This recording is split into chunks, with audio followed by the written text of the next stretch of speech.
What's up, guys? It's Ken Kaplan. We're in front of the New England Motorcycle Museum with Johnny Moore from Fat City Customs. How you doing, buddy? Good, Ken. How are you? Awesome, man. I feel like today's Christmas. Johnny bought some of his prized possessions here that we're going to share with you guys. They're all going on display in the museum, and Carl and I just actually wheeled in a Ural sidecar rig that I'll show you some pictures of video of later. But these are the prized possessions out here.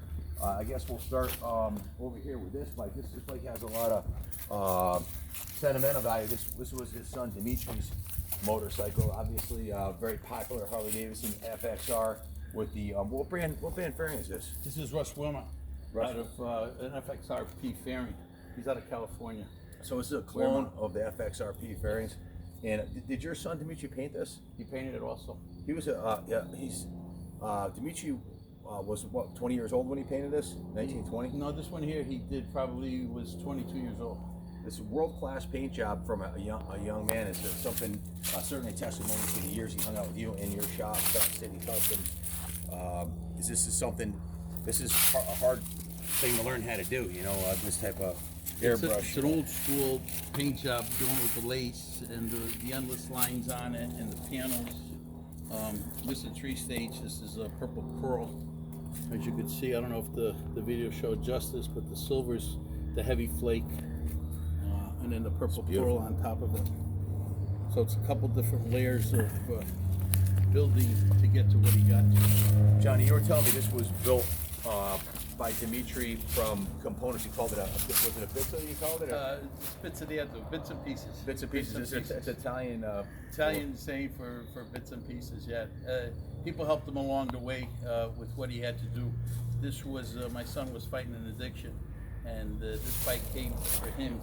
To stay clean, and a lot of people contributed parts to him to keep him clean. You know, What year is the frame? This is a 80. I want to say 80. No, 88. This one's an 88, I believe. FXR. Yeah. Yeah. So he put it together. This was his bike. He'd rock his wheelies all over with it. He would ride to hell and back with it.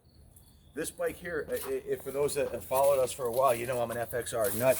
The hallmark of the FXR is this triangulated section of the frame right here. Unlike the Dynas, the Harley Davidson came out with a Dyna frame, not because it was better than the FXR. In fact, it was a step back in performance and handling, but it had more traditional look and was an easier sale on the showroom floor.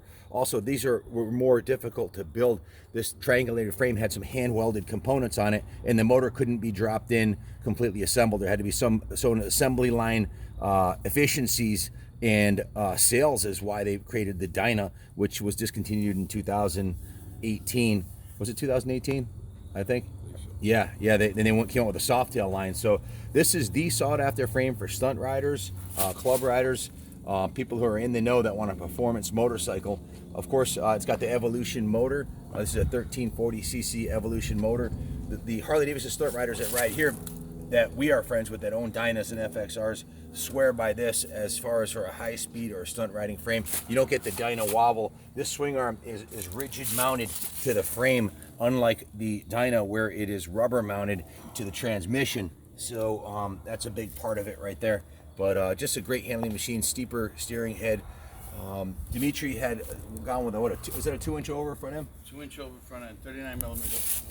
Great handling front end, plenty of suspension travel, and of course the fairing with the stereo. So beautiful bike, and this is going to be in the showroom next to a friend of his, Greg, who also passed away not too long. Fleetwood. It's going on display in the museum with Fleetwood's bike. So if you want to come down and see what a club style FXR is supposed to look like, this bike will be on display as long as Johnny wants it here. The next bike over, Johnny owns Fat City Customs, which is a car shop, and Fat City Choppers, which is a motorcycle building shop. They do custom paint, custom tins. This tank right here this is one you hand created, right? Yeah, we hand beat that tank. This is not an off the shelf made in Taiwan job here. This is a hand created American made gas tank. How many hours you got just in the tank, if you had to guess? It went in cycles. If you get aggravated, it gives you a lot more energy. So you beat that a little bit more, but you probably have about 3 days of metalwork alone just to get the tins where you want to get them equal up both sides that dish. If you wonder why guys like Jesse James or Fat City Choppers or Eddie Trotta or the guys who built bikes like these, why they had to charge $60,000. Well, if you've got 24 hours labor in the handcrafting the side of the gas tank alone at $90 an hour, that adds up pretty quick. A lot of handmade components go on these choppers. The engine is a 1340, is that correct? Is Yep. it Yep. Evolution style? Really like the look of this one. The rake on the front end has more of an aggressive street rider rake. And it looks like just the way it's set up, this is going to be a pretty good handling chopper. What else? What are the features that you'd like to just talk about this one here? I like the Springer on it. We put a Springer on this one here, and I got that was my Springer error. Everything got a Springer. It handles it a little bit better, gives it a little bit more rake with the Springer. I love this bike because it's just down and dirty. There's not too many frills with it, and it's a great bike. It's a fun bike to ride. It's absolutely stunning. It definitely has a unique look to it. I don't know if the Springers had an era. They've been hot forever. They're still hot. Well, it depends on when I build. When we get into our builds, they're either the 39 millimeter front ends, or we get into a Springer frenzy and everything